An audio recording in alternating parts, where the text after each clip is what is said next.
So, now what?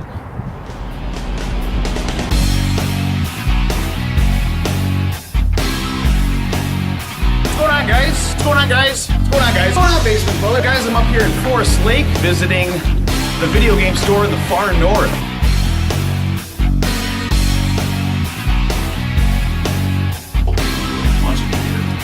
Where is the laser? I want the laser. This sucks.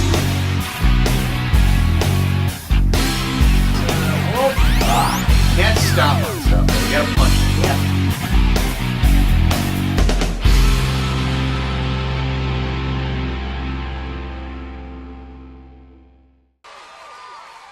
Super Mario Brothers 3! Super Mario 3, a game so highly anticipated they released the first ever footage in a major motion picture advertisement for Nintendo in 1989. Now, I'm not going to make a video of Mario 3 to review it. I mean, what would be the point? We already know this is an awesome game, and most of us have already played it. No, I'm going to show you some of the secrets and a few of the fun facts in one of the greatest games ever made. The first secret can easily be done in World 1-1. Don't want to fight that Hammer Brother down by the castle? You don't have to. Just get your coins to be a multiple of 11. So 11, 22, 33, 44, and so on, and make the tens digit in your score match that multiple of 11. And when you finish the level, the Hammer Brother is turned into a ship full of coins, as well as an extra life at the end. You still need to battle a Boomerang Brother at the end, but you also get the prize that you would have gotten had you just beat the Hammer Brother before. Plus the coins, plus that extra life. Also, I should probably note, when you finish the stage, you want to make sure that your time is an even number. If it's an odd number, it'll change your tens digit to a different number and the trick won't work. The coin ship will only appear in worlds 1, 3, 5, and 6. If you try to do it in any of the other worlds, nothing will happen. And that, Basement Dwellers, is the kind of knowledge that'll get you all the ladies. In World 1-2, there's a pipe that produces an infinite amount of Goombas that can become an infinite amount of 1-ups. All you need is to be Raccoon Mario, and you need a tiny amount of practice and timing. Just let a couple of Goombas drop from the pipe. I also like to bring in the Wing Goomba for a little extra life insurance. Start jumping and gliding, and jumping and gliding, and before you know it, infinite 1-ups. Most people know how to get the whistles, but I'm including this anyways. In World 1-3, duck on the white block until you fall through into the background. You run to the end, and you push up just as you're behind that first tree hill thing behind the black.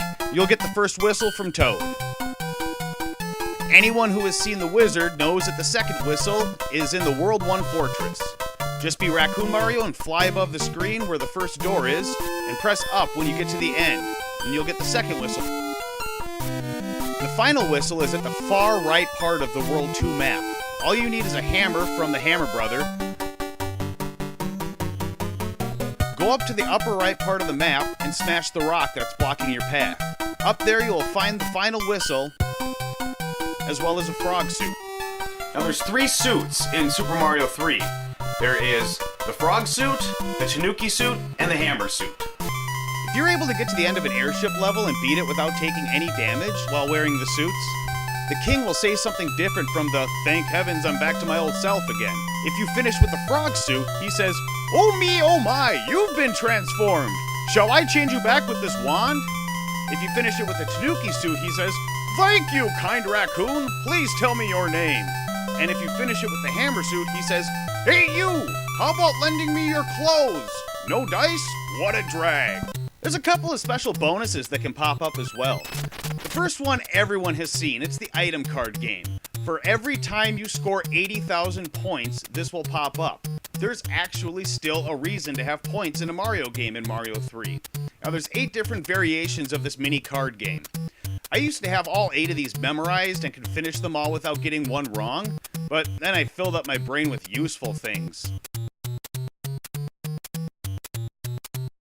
Here's a bit of fun knowledge. I hadn't played this for years, but I swear that when I played this as a kid, I remembered a couple things in this game being worded a little different. One of them was the intro to this card game.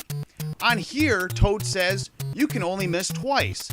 When I was a kid, I remembered him saying, "Miss twice and you're out." And I really remembered that.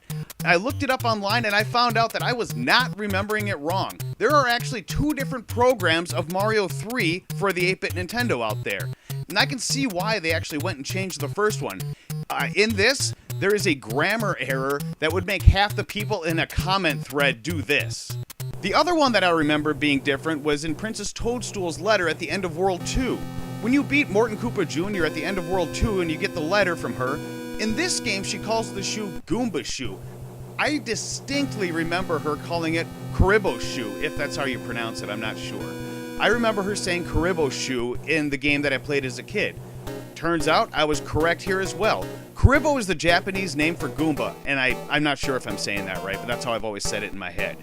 And whoever was in charge of translation, they didn't realize that this was a name that needed to be changed. So that is why there are 2 versions of that as well. Anyways, back to the bonuses. This other bonus, to my surprise, is actually not known by a lot of gamers, and that's the White Mushroom House. The first one is unlocked by grabbing all the coins in World 1-4. And I mean all the coins. You need to get 44 coins on this level. This includes the coins hidden in blocks as well. If you don't finish hitting them until they go solid, the house will not appear. I think there is only a maximum of 46 coins possible on this level, so you need to be fast. Each world has a stage that gives you the opportunity to reveal the White Mushroom House. You need to get at least 44 coins on level 1-4, you need to get at least 30 coins on level 2-2, 44 coins on level 3-8, 22 coins on level 4-2, 28 coins on level 5-5, 78 coins on level 6-7, and finally 46 coins on level 7-2. If you successfully do this, the White House will appear.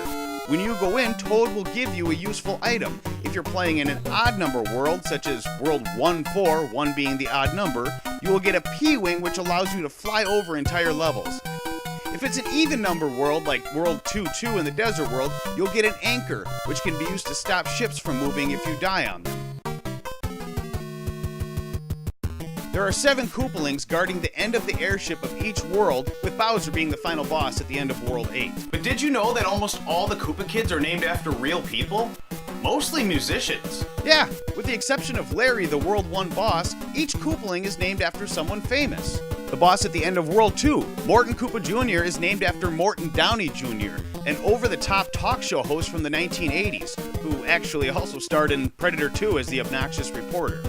The World 3 boss is Wendy O. Koopa, and she's named after the shock rocker Wendy O. Williams. Can you imagine if they had actually modeled the Koopaling in her likeness?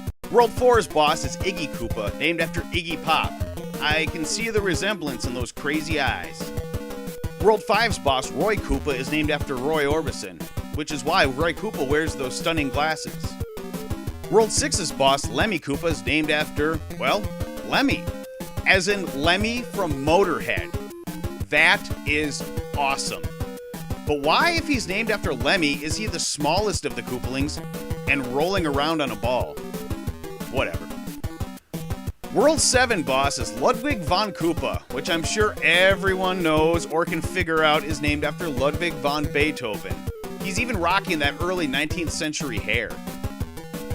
The only Koopaling that developers say wasn't named after anybody in particular was Larry Koopa. Why not? That just seems weird that all of the Koopalings are named after musicians and then they just throw in a random name like Larry for one of them.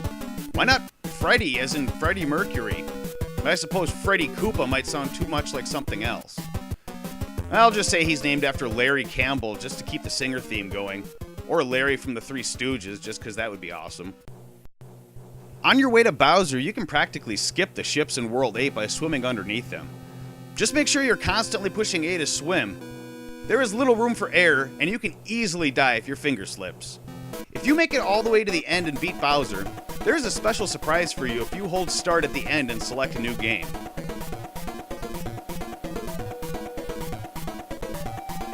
Yeah, look at all those P-Wings. Now I can fly over 27 worlds if I choose. Well guys, that's some of the secrets that I remember from when I was a kid, and some of the fun facts that I've learned since. And if there's any fun facts, or maybe any secrets even, that I still don't know about, that'd be awesome. If you tell me something that after almost 30 years I still didn't know, my hat's off to you. That would be impressive. But yeah, thanks for watching, guys, and Thanks for letting me show you one of the greatest games ever made. Till next time.